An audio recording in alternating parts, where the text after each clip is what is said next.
এই বলা উচিত ছিল। যার সাথে কথা বলতেছিলাম ও আমার খালাতো বোন। আমরা পিঠাপিঠি তো ছোটবেলা থেকে একসাথে বড় হয়েছি। এরকম দুষ্টামিও সব সময় করে, কিন্তু ওর সাথে আমার অন্য কোনো সম্পর্ক নাই। বন্ধুত্বপূর্ণ সম্পর্ক, বিশ্বাস করো, কসম। কসম বলতেছো? কসম। মানে ও তোমার আসলে খালাতো বোন? আপন আপন ছোট খালার মেয়ে।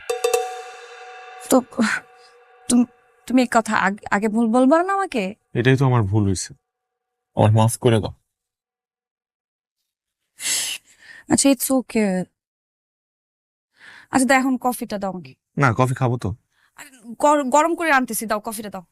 কই, কফি তো গরমই আছে।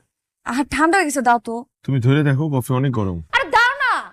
আরে এটার মধ্যে তো ইঁদুর মারার বিষ আছে, খালি তো মরবা। বুঝে না, মরার শখ হইছে।